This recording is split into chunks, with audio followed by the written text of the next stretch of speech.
Okay, so welcome to my dissertation proposal defense. This is digital game-based learning, the state of flow and its effects on learner focus, engagement, and time on task behavior, a comparative experimental study. Okay, so gaming as a form of play has a rich and diverse history that spans across many cultures and time periods. Historically, humans have used games for entertainment, escapism, and socialization. 5,000 years ago, ancient Egyptians played a board game named Senet. Senet players would use sticks to take turns, and the first player to remove all of their game pieces off the board would win.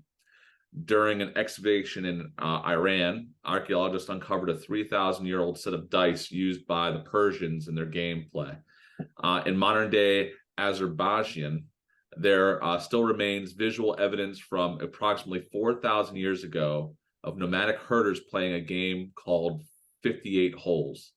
The game's premise involves players racing a pair of pegs along a board with 58 holes, and the board was just like in the mountainside, so it was kind of interesting. Tile and domino games originated in ancient China over 2,000 years ago, and chess was introduced to Europe from Persia in the 9th century. As technology evolved, so did the ways humans experience playing games. William Higginbotham worked at the Brookhaven National Laboratory in Upton, New York, for their annual Visitors' Day years ago. That would see thousands of people tour the laboratory to observe researcher work. Higginbotham observed how non-interactive most of the science exhibits were.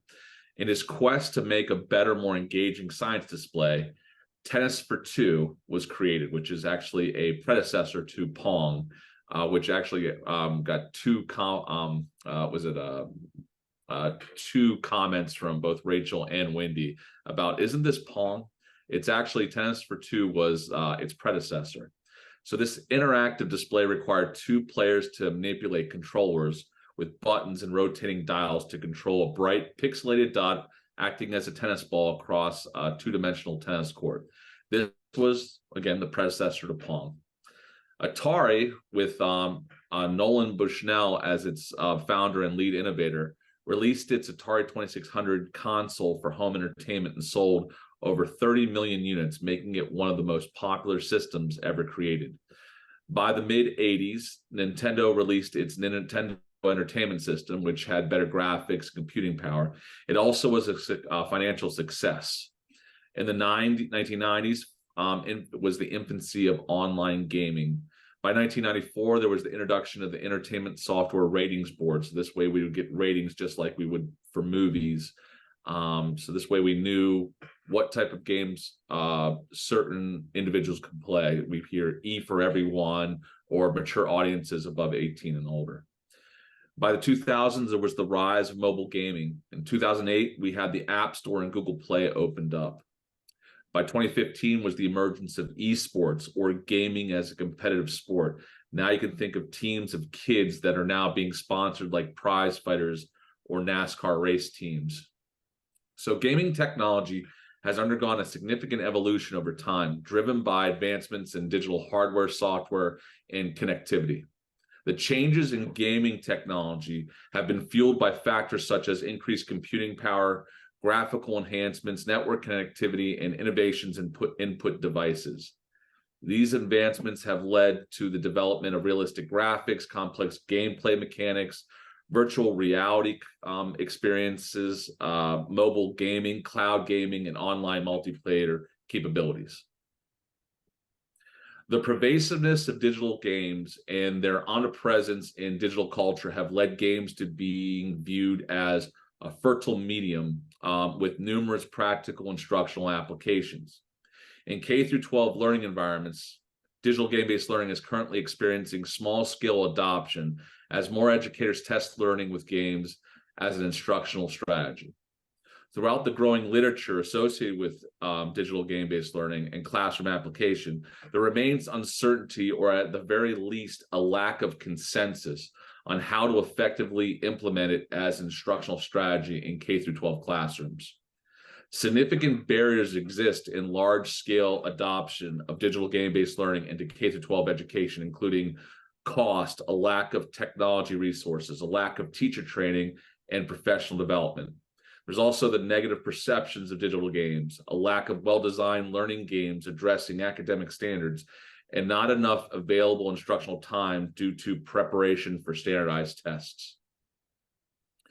While extensive research has delved into the motivational aspect of digital game-based learning with learners, there remains a noticeable gap in the exploration of other critical learning behaviors, specifically learner focus, learner engagement, and learner time on task behavior within the context of classroom settings.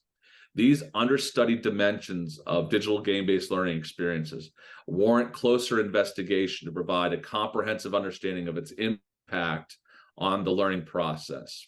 This dissertation addresses the gap to explore digital game-based learning in K-12 settings by examining its impact on learner focus, engagement, and time on task behavior. Grounded in Csikszentmihalyi's theory of flow, this study compares digital game-based learning as an instructional strategy with other alternative instructional methods, aiming to fill gaps in our understanding of how digital game-based learning influences learning behaviors among 8 to 10-year-old students. This research aims to contribute valuable insights into the practical integration of digital game-based learning in K-12 education, bridging the gap between theory and practice and facilitating more effective and engaging learning environments for today's students. The primary purpose of the study is to investigate student time on task behavior, focus, and engagement in the context of digital game-based learning and alternative business as usual strategies for students in grades 3 through 5. The goals of this investigation were assess the impact of digital game-based learning on student time on task behavior in comparison to these alternative business as usual instructional strategies, examine how digital game-based learning influences student engagement as opposed to alternative business as usual instructional approaches, and analyze the relationship between digital game-based learning and student focus in comparison to business as usual alternative instructional methods. The study aims to support the substantial body of research investigating the potential of using digital game-based learning to promote modern-day learning in K-12 classrooms. Using a quantitative between-group research design, this research will investigate the lack of substantial evidence linking the theory of flow and how it manifests itself in learner focus, engagement, and time on task behavior in digital game-based learning experiences compared to other research-based instructional strategies. Digital game-based learning involves using digital games specifically aimed at producing learning outcomes. Learning philosophers and educational theories such as those set forth by Piaget, Montessori, and Vygotsky all recognize the value of children using play for self-teaching and its essential role in a child's cognitive development. The EDUCAUSE Horizon Report is an annual report that identifies and describes emerging technology and trends over the next 5 years that are likely to have a significant influence in education. From the years 2010 to 2014, digital game-based learning, and gamification were identified as in each year's reports as potential trends impacting mainstream K-12 classrooms or even higher education. In recent years, the reports have focused on more granular elements associated with gaming, such as coding and programming and learning analytics and virtual and augmented realities, and now even artificial intelligence. The International Society for Technology and Education, ISTE, has produced professional standards for the past 20 years that have been adopted in all 50 states and most countries around the world. Many of the student and educator standards align with the competencies, skills, and dispositions involved with digital game-based learning. So there's the student standard 1.1, which is empowered learner. It requires learners to set goals, build networks, and customize their learning environments, use feedback to improve their instructional practices, and understand the fundamental concepts of technology operations with current and emerging technology. Digital game-based learning is intended to cultivate environments and experiences for students to develop into empowered learners. Next is 1.2, digital citizens. Requires learners to manage their digital identity and become familiar with the permanence of their actions and words in the digital landscape. It suggests students engage in positive, safe, legal, and ethical behavior when using technology and manage their personal data and privacy. With increasingly more digital games having online connected platforms, a digital game-based educator should provide digital spaces and experiences for students to flourish into global digital citizens. By modeling ethical and moral experiences during gameplay, modern learners develop positive learning dispositions such as fairness, resilience, patience, playfulness, perseverance, and concentration. For 1.3, Knowledge Constructor requires learners to build knowledge by actively exploring real-world problems and develop novel ideas and theories to help solve these problems. In essence, digital games provide players with many challenges to overcome through gameplay. A digital game-based learning environment is meant to provide learners with the opportunities to solve problems and overcome challenges with little to no real-world consequence. These skills players experience may transfer into the real world problem-solving skills.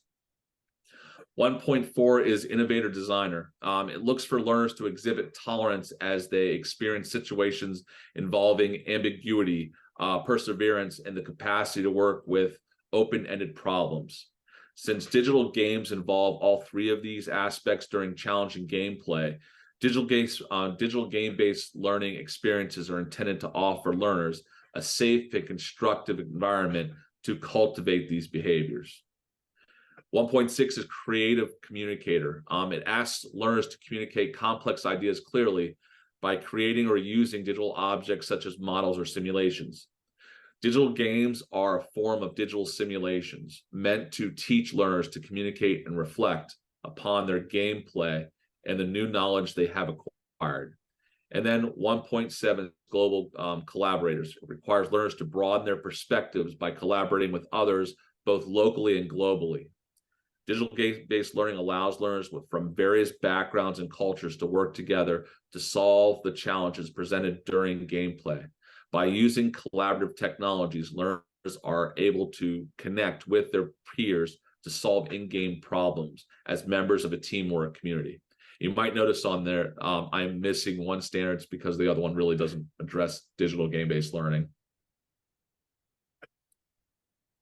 So I wanted to go into the literature review and give some of the highlights. I know that I have very short amount of time, so I'm going to just highlight some important aspects from my literature review. So learning during digital gameplay provides information experiences in a manner that promotes brain-based learning. First, gameplay accesses many regions of the brain associated with learning. When gamers engage in gameplay, they receive information through their eyes and into the occipital lobes. The brain region is associated with visual perception, color recognition, object movement, reading and comprehension, and depth perception. Charani's analysis showed that video gaming was associated with improved response inhibition and working memory compared to the non-video game playing control group. The challenging nature of games also make learning with them particularly rewarding. Using PET scans, Co-op acquired through several days of with 8 males ranging from 36 to 46 years old, while playing video games, found a statistically significant increase in dopamine release, which is, of course, associated with pleasure in the brain. The more that the brain receives a dopamine release, the more it wants to do that activity. So ultimately, engaging in video gameplay presents opportunities for the human mind to acknowledge and reinforce resilience, determination, and knowledge by overcoming challenges, experience a surge of neurochemical satisfaction. There is evidence that digital game-based learning being an approach for enhancing time on task behavior among students. However, the studies focus specifically on mathematics lessons only during the research and do not explore other academic areas. Xu and Liu conducted a literature review on 20 empirical studies that examined student engagement in digital game-based learning from 2008 through 2018. 9 of the 20 studies reviewed found a positive relationship between engagement and learning, while 4 studies had mixed findings. So there is a significant gap in the research involving learner focus during digital game-based learning experiences in K-5 learning environments. I found a study that explored sustained attention and persistence in 97 11 through 14-year-olds who played math digital games over an 8-week span. The observation results showed that most students were highly engaged, but engagement was lower for students who were observed later in the semester and had prior gaming experience. In contrast, none of these effects was evident from their self-reported student engagement. So the researchers conclude there may have been complexities involved in operationalizing and measuring the construct of engagement in the study. So these mixed results kind of left us like questioning, what's next? So flow theory. So flow theory and its research has found when a person is in a state of flow, they experience intense concentration on what they are doing in the moment, a merging of action and awareness, a loss of awareness of oneself, a sense, they also lose the sense of control and agency, a distortion in temporal awareness and a feeling of intrinsic rewards. Artists experience this sometimes, writers experience sometimes when they get into intense focus and concentration on a task. They find that games and play are a really positive type of flow experience. In fact, when people study the theory of flow, a lot of times they use games or video games to actually study the phenomena and the theory. So here are my research questions. How does digital game-based learning relate to learner time on task behavior compared to alternative instructional strategies? How does digital game-based learning relate to learner engagement compared to alternative instructional strategies?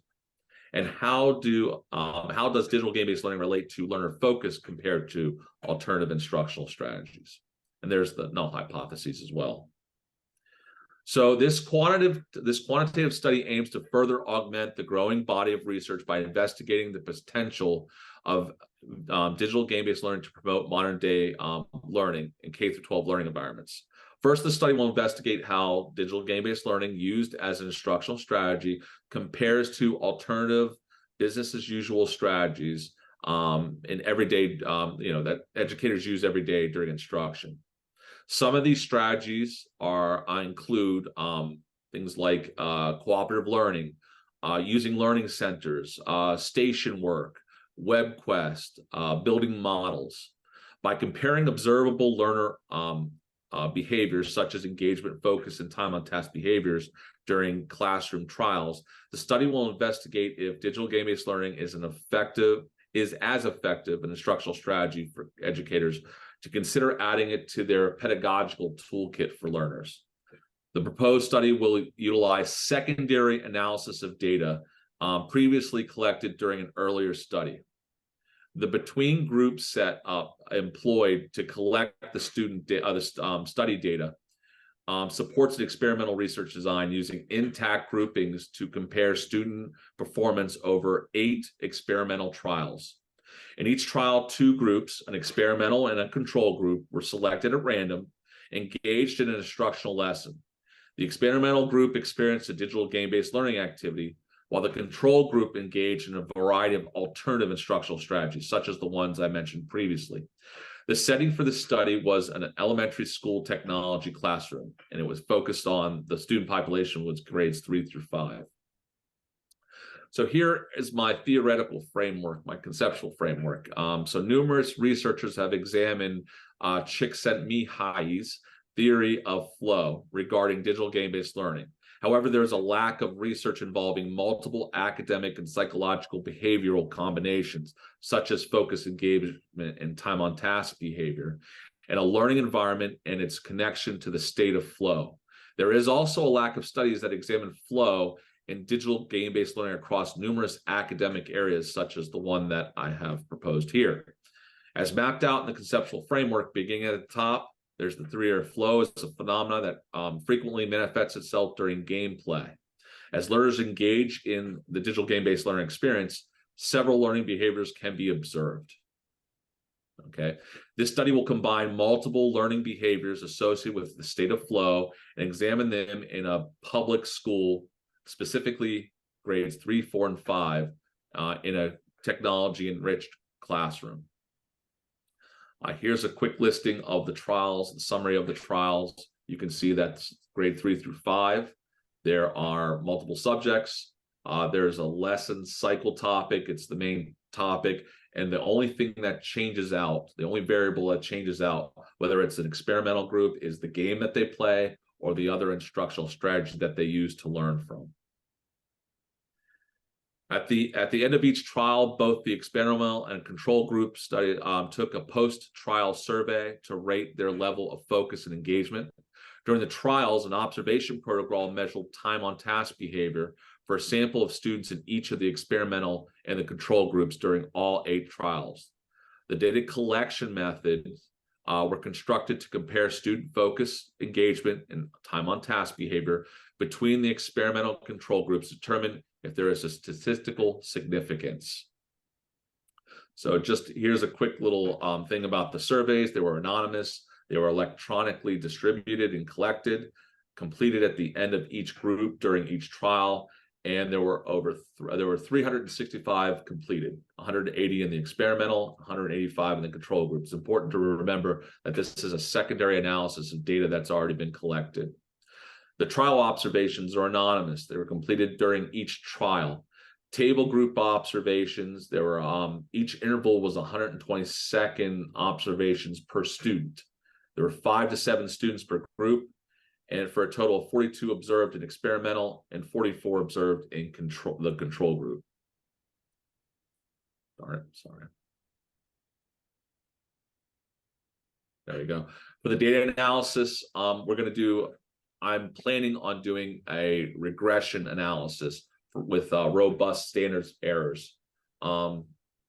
There's my plan. It should help with, I was going to do t-testing, but it may have inflation, and it might inflate the p-values because of the classes were in, they were actually clustered, so they were together already.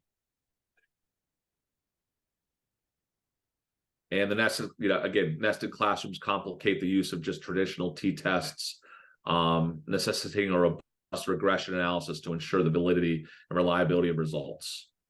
So by adopting this regression-based approach with robust standard error estimation, the study maintains a statistical rigor. I did perform a little bit of content validity.